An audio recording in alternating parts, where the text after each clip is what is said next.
It is over.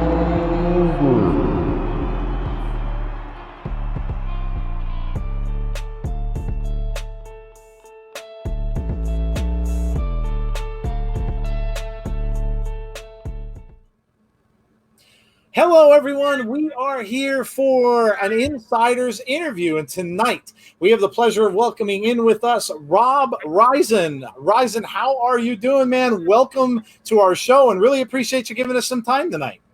Perfect. Thank you guys so much. And the most recent alliteration of my character, I've completely dropped the Rob, so I've just gone by Ryzin or Reverend Ryzin. Awesome. I like the Reverend Ryzin. The Reverend Ryzin. That's Yes, a cool name. Yeah. Very cool. Very cool. Love it. So I've done some background on you. I've read some things. I gotta hear the story about your first job, man. I heard you were an Easter bunny as your first job. Is that true? Yeah, that is pretty true. So overall, I had a lot of jobs, from t-shirt printer. I worked in the mall at a toy store. I did basically everything you could do, but the one that really kept hold was the Easter bunny, and I did that actually for 4 years, every spring. As I said, for the 4 years. So that was fantastic. It was kind of a mix of everything that I wanted to do. I didn't want the normal job type setting when I was younger, especially. So I was able to be a costumed character. I was able to dance and be goofy and all this stuff. I had no speaking role because, as you know, costumed characters aren't allowed to speak. So it was a very good job for that time in my life. Absolutely. That's cool, man. That's cool. Yeah, I hear you with the mall stuff. I've been swinging around the malls myself in my early retail career. So that's awesome, man. That's awesome.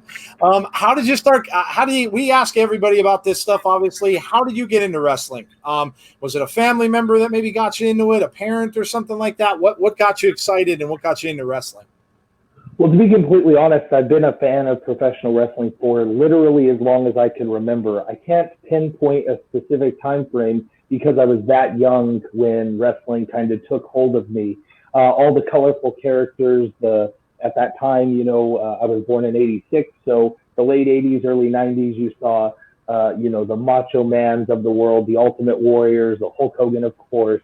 So all of those bright, colorful characters really took a hold of me when I was as young as I could possibly remember. And once I even got up to 4 and 5, I collected all the action figures and toys and things of that nature. So obviously wrestling was a part of my household. My dad watched it some, my brother when he was about 5 years older than me, so he obviously was watching it some, but nobody gravitated to it quite as much as I did.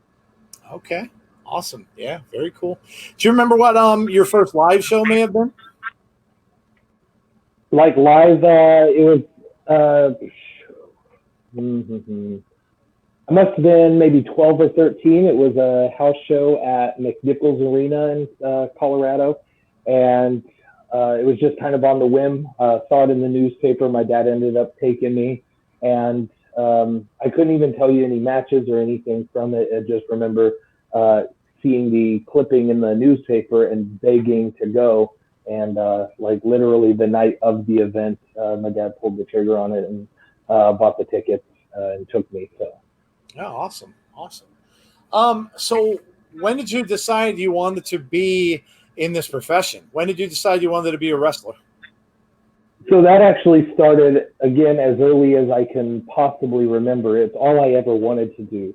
My grandmother actually had custody of me when I was 5 years old on. And bless her heart, she actually kept all of my schoolwork. So from kindergarten on, she actually would collect things that I had done art-wise or, educational-wise, anything or any attributes that I did, like honor roll or, any of that kind of stuff. DARE, I was a graduate of the DARE program in '92 and, just all of that stuff. So she kept it in a nice box. And actually in kindergarten, they did a kind of a book about ourselves. A book of me is what it was called. and it said, when I grow up, I want to be a WWF wrestler. And it had a stick figure version of myself holding up a championship belt. So literally I had known from kindergarten on, and probably much sooner, that that's exactly what I wanted to do with my life. Wow. Okay. Well, that's awesome, man. A lifelong dream. Awesome. And you got to fulfill it. So when did you start training when did you start training to be a wrestler? So I actually saw an ad in, I keep going back to the newspaper, but I actually saw in it was called The Westward, and it was like a local, kind of your weekly publication. I'm sure you guys have them, and maybe one of you guys don't have it in your podunk town, but for most major cities, but for most major cities, there's like a weekly that goes out that advertises local events and things of that nature. And I had just opened it up, and I'm born and raised in Westminster, Colorado, which is just a suburb outside of Denver. And in the newspaper, there was Extreme and Total Chaos Professional Wrestling School, and I had seen it, and I was like, oh my gosh, I went crazy, ran it to my grandma, was like, there's a school, and it's here in our town. I gotta go to it. But at that age, I must have been 14 years old or something, right around that age. So we drove to the school. They were like, well, we typically only train at 18, and blah blah blah. One thing led to another, and my grandmother actually got all the legal documentation and got it notarized and all of that stuff to let me train early.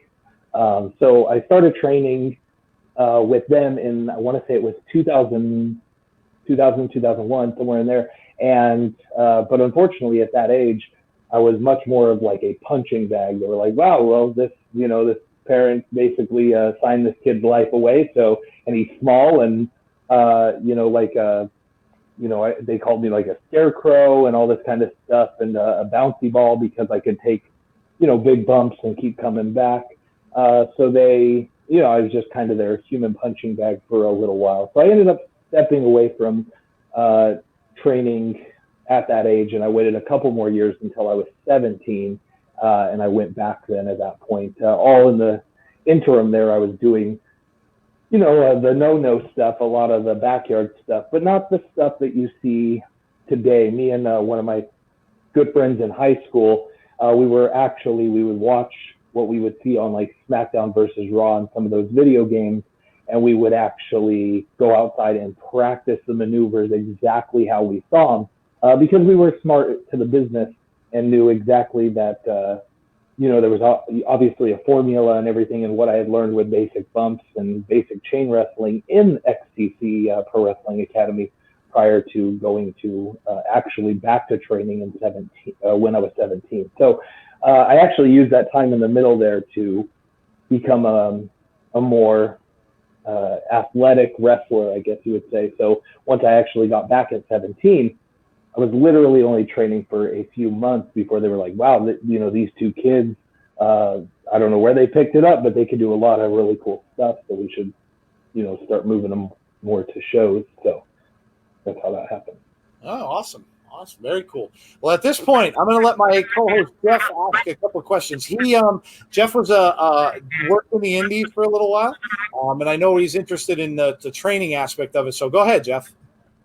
Yes, that's exactly where I was going to go. I just want to get your thoughts on your first ever training session, and if you could take us back to what that was like for you, especially at such a young age, and what you thought about it, and if it made you kind of question what had been your lifelong dream up to that point.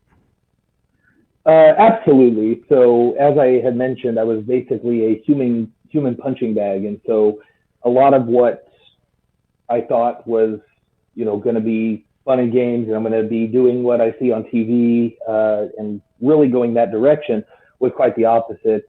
I was put through, when I actually walked away from it. So at first it was fine. Obviously they had to ease me into beating me up. So taught me the proper bumps and rolls and stuff of that nature. And for the most part, it actually wasn't as extreme. It was just, they would be like, oh, I could jackknife powerbomb this guy, come here. And they would do like 10 in a row trying to perfect their finishing maneuver. But overall, the actual school itself, the head trainer was taught by Dennis Condry, and there was also Larry DeGarris, who has been in the professional wrestling world for a long time. So those were two actually very good, very credible trainers, and I don't want to take anything away from them. But yeah, it was hellacious to say the least. I mean, you get bite marks from the ropes, you know, that first bump that you take, you see stars. So it's, you know, for anybody who thinks that wrestling's a picnic, I mean, they are sadly mistaken. It is very rough and tough on your body. And I think that much is known now. But yeah, it was right.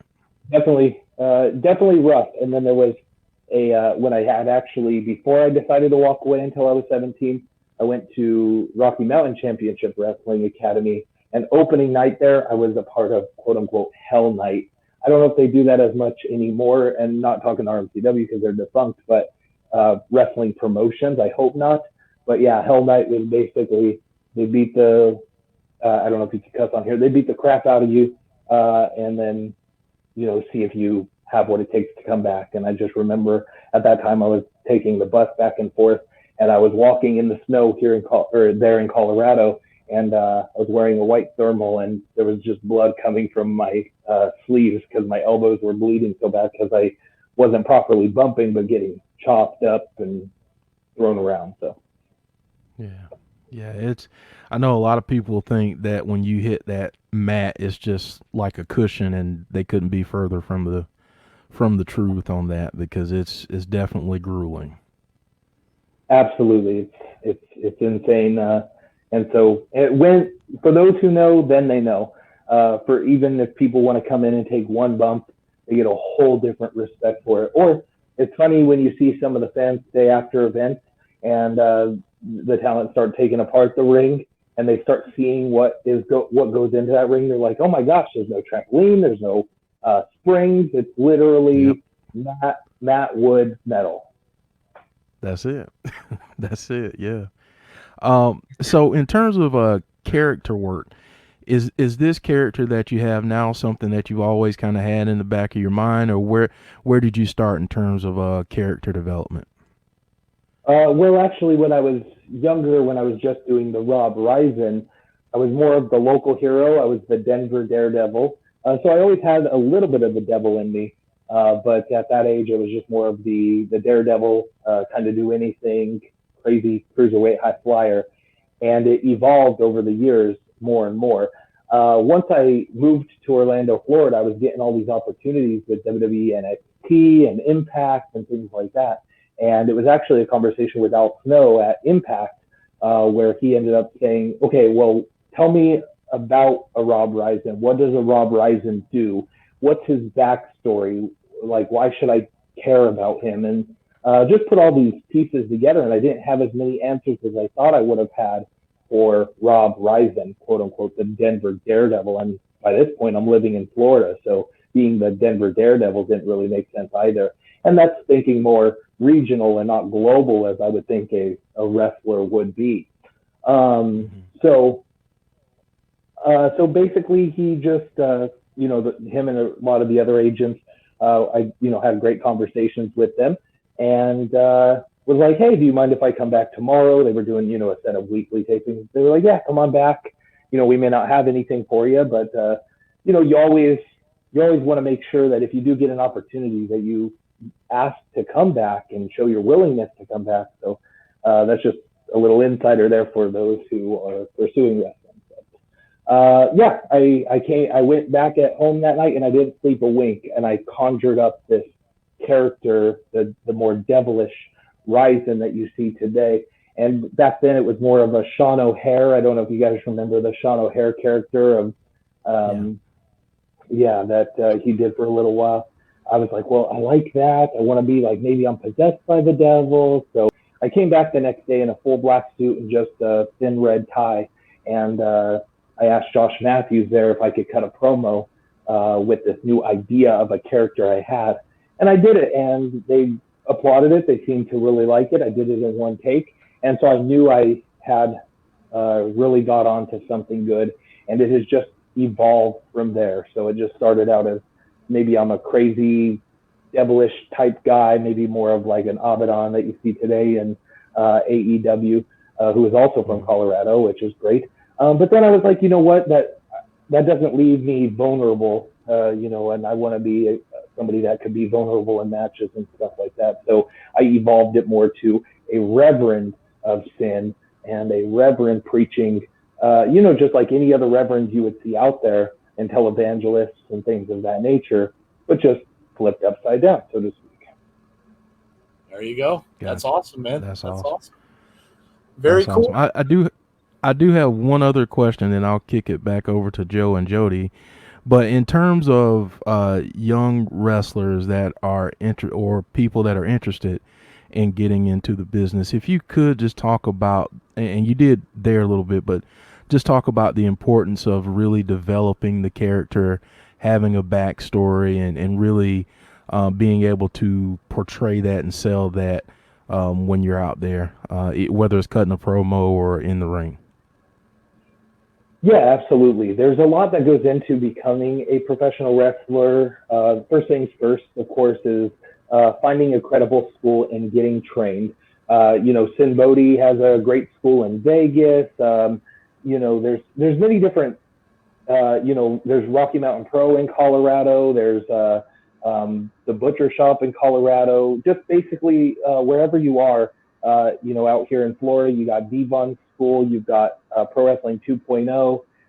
So find yourself a credible school is basically what I'm getting at with that. Credible trainers, people who have been in and around the business, who could really smarten you up to the business, for one, and train you properly and safely. So that's the first thing.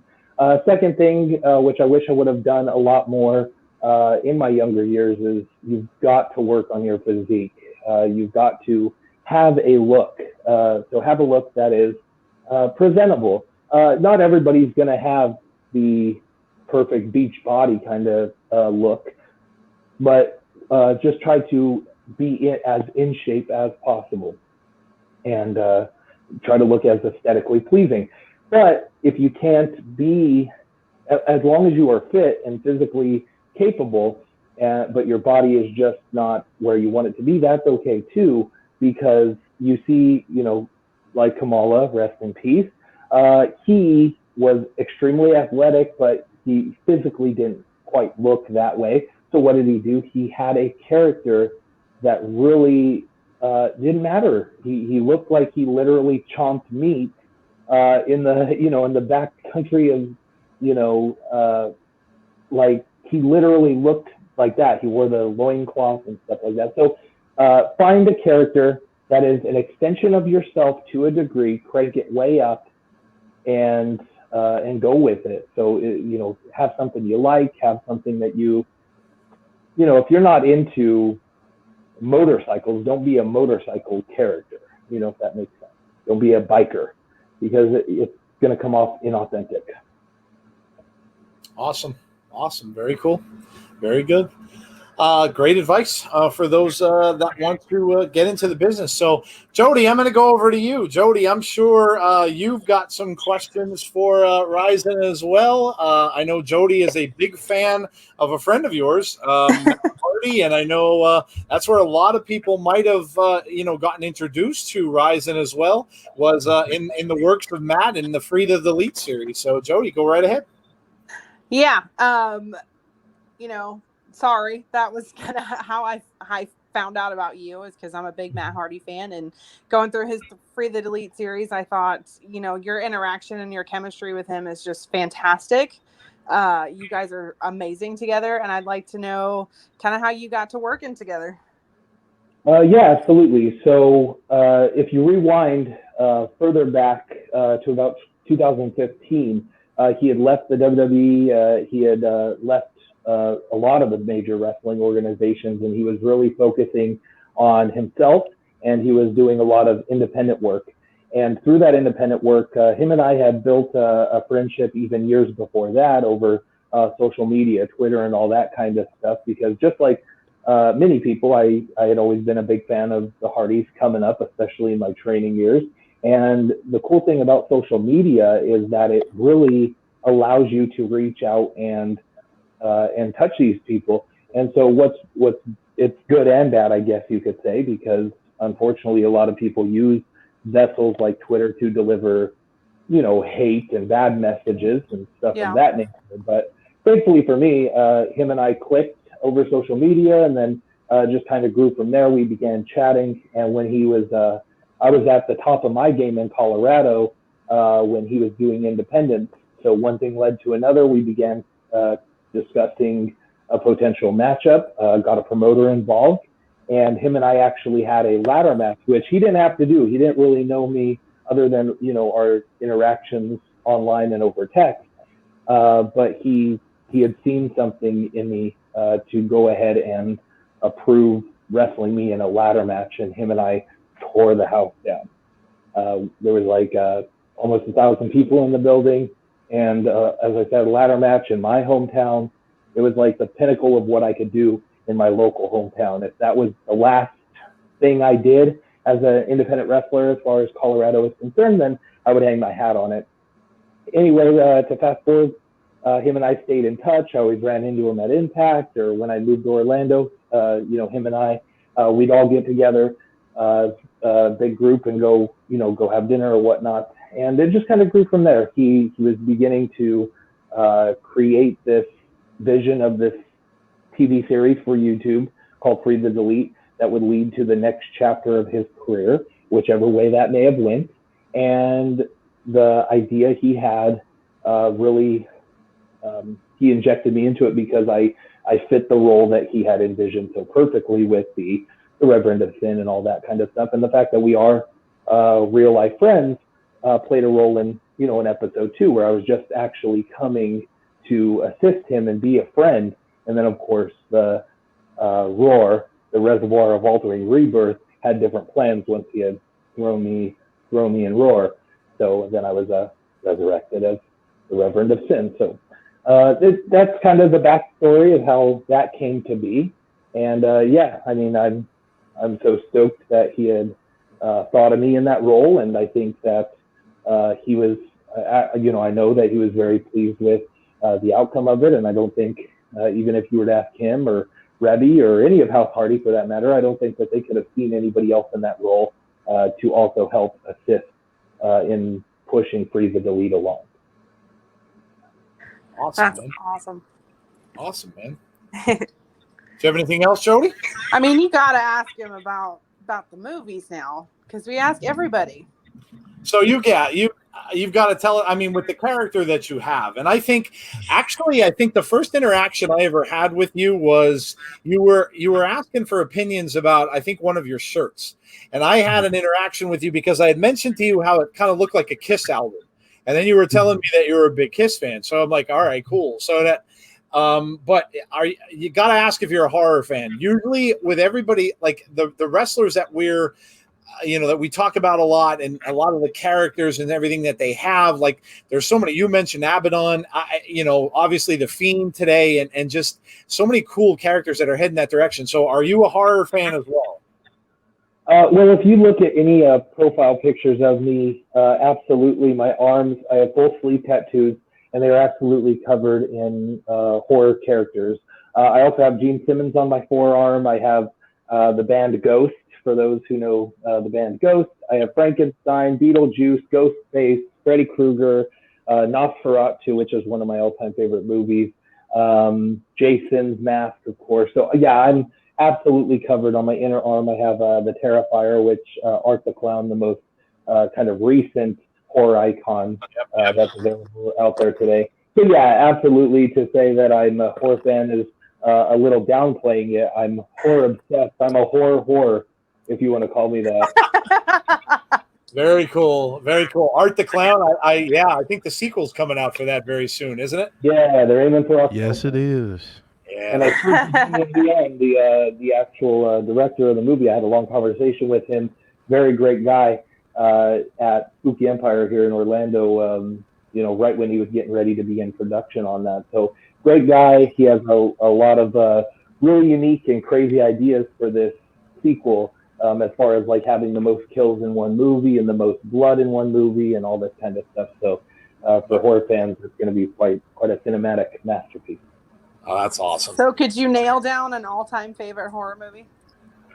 A lot of people do ask me that when they find out that I'm a horror fan, but I always go to Scream. And Scream is my all-time favorite because it came out at a time when horror needed a revamping, and I think that Scream actually revitalized the horror industry. And not to mention, I was a teenager when that had hit, and was moving into my teenage years, so I had that direct connection of, hey, these people are in high school, they have this killer on the loose, and so I would say Ghost is my number one. As I got older, I have grown an appreciation for all things horror. So as I said, Nosferatu and a lot of the very old cinematic films I've been really into, and I love the silent Nosferatu film.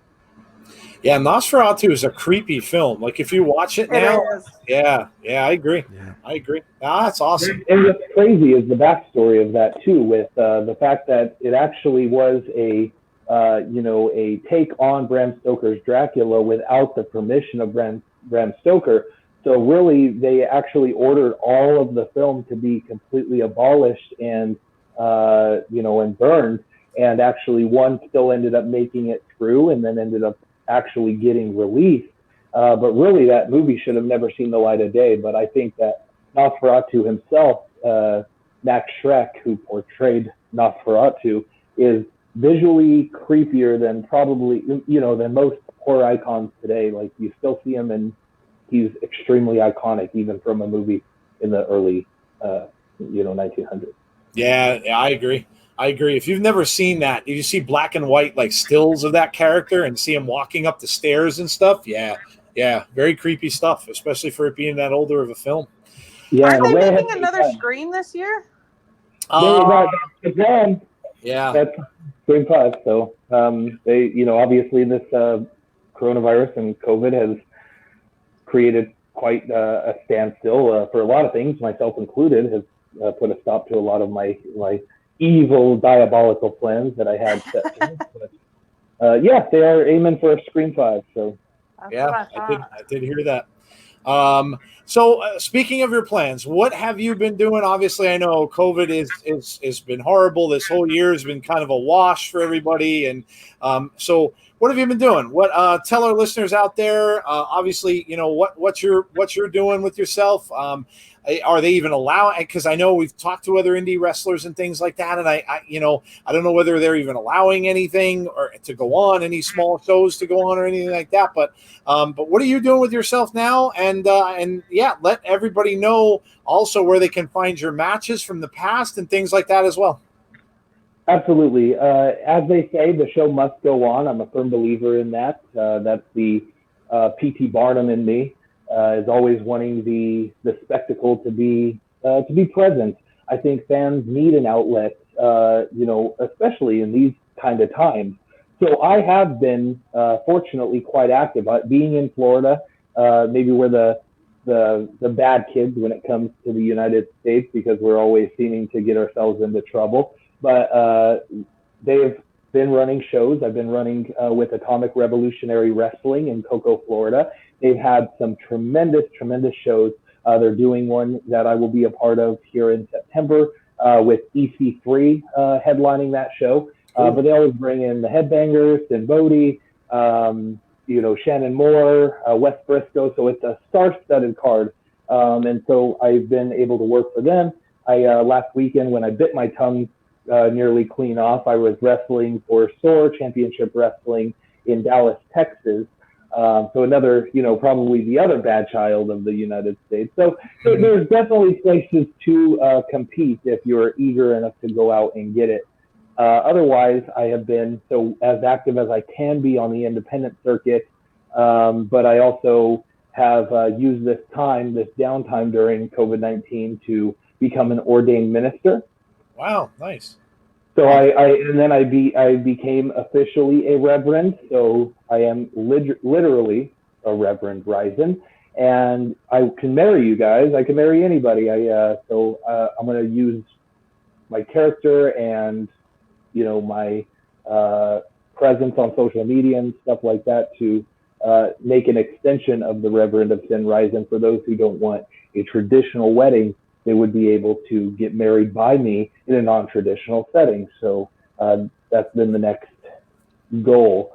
As I kind of wait the outcome of what's next, there's been a lot of hype, a lot of speculation of where I can go and what I can do. There was actually a great article by WrestleJoy that just came out that speculated like, oh, we could see him at Impact with Father James Mitchell and Rosemary and people like that. But most people, of course, as you guys I'm sure see on Twitter and Instagram, always are anticipating the day where I get brought back and can continue my progression with Matt Hardy on a global level with AEW. So hopefully, hope something in that direction. we would definitely enjoy that. Yes. Hey, Jeff and I would love to see you in Impact, man. We have been really enjoying Impact. Well, I myself just started watching it probably about a month and a half ago, and since we do a weekly stream on a watch along stream on Tuesdays on Impact. So I love what they're doing. I know Jeff does too. We'd love to see you there. Absolutely. Yeah, literally, I'm open for any and all opportunities. Of course, I got into this, as I told you guys at the top of the show, to make a career out of it, make a living out of it. So it wherever best suits me is where I'm going to be, or the place that approaches me for a contract. So that's kind of where I'm at. I'm kind of in this holding pattern. I think that once Free the Delete ended and Damascus had taken something, my essence, out of me.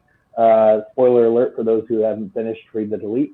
And if they haven't finished it, they're way late. Okay, they're way behind, because that led him. Vanguard 1, of course, led him to the promised land, being AEW, and so that literally, unfortunately, he obviously debuted at their first show that was without fans, and which is a bummer for him, but he makes the best of every situation, so that he obviously still was, widely talked about for his unique debut. But yeah, in my heart of hearts, I really feel like there was a progression there that was missed, that would have assisted in myself continuing to tell that story, trying to get my essence back from Damascus. That's awesome. I think that would be a great progression. Absolutely. I would definitely love to see that. Absolutely, man. Well, tell everybody where they can find you. Like I said, on social media, YouTube, obviously, and let all our listeners know so they can come and check out Ryzin, man. Yeah, absolutely. So on YouTube, if you just type in Rob Ryzin or Ryzin, Reverend Ryzin, any and all of those, you should find a ton of matches that you could indulge in. There's matches with me versus Kazarian in a ladder match in Canada. There's obviously the ladder match between myself and Matt Hardy from way back when. I've had a very fortunate career on the independents with some of the top names in the industry, matches teaming with the Honky Tonk Man and wrestling Butch Reed.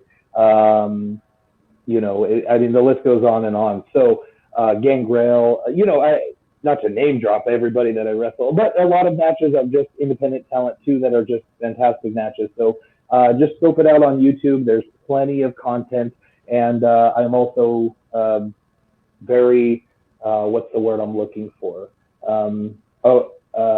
Acclaimed for my promo work that I do on an independent level. So there's a lot of promos that always lead up to the matches that I'm going to be a part of. So you can get all of that on YouTube.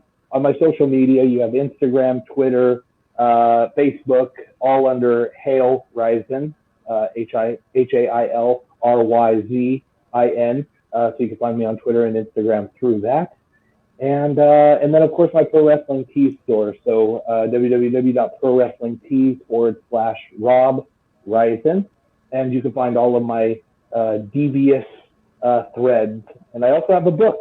So it's on Amazon.com. I have a book called Hell of a Confession, which is me talking to or gathering stories from my congregation, anonymously, of all of the kind of dirty, wild, crazy stories that they have never told anybody. They confessed to their reverend of sin, and I went ahead and put pen to paper, and I told their stories anonymously. So it's a great read. It was #1 for a couple of months, and it's a fantastic book. Wow, man, that's awesome. Yeah, I think I remember hearing about that. In fact, I think I remember you talking about that on your Instagram. I know you're active over there quite a bit, and I remember seeing something. But that's really cool. That sounds like a really interesting read, man. Yeah, thank you. It is. It's a fantastic read, cover to cover. The first little bit is about my my journey, and then it goes into everybody's stories, and it's just it's a quick read, and it was just very well thought out. It was a great, escape for me, something that I wanted to challenge myself and wanted to see if I could write a book. And then not only did I write it, but everything I do, I put forth 100%. That's why, these promos, everything that I do, is a reflective of what my future holds too, because I think the right company is going to see how much effort I put forth, and they're going to want that for their business. So it was fantastic, and then to have all 5-star reviews and be a #1 for a number of weeks was fantastic. That's awesome, man. Well, congratulations on the book. Obviously, go and check out Ryzin. Check out the matches on YouTube. Obviously, check out that book. It sounds super interesting. And best of luck to you, man, going forward. I know Jody and Jeff and myself all would love to see you out there wrestling week to week, whether that be an Impact, whether it be on AEW. But yeah, man, we wish you all the best, and thank you so much for coming and joining us tonight, man. Absolutely. Thank you for having me, and I'm open to come on many more times in the future. I don't think that you guys have seen the last of me. I love staying connected to my congregation and helping spew my propaganda to a worldwide audience. So thank you. Yes. We are honored to be your congregation, sir. Absolutely. Awesome, guys. Man, we'll talk to you again soon then sometime, buddy. Take care and stay safe. Yes, thank you guys so much. Hail Ryzin. Yes.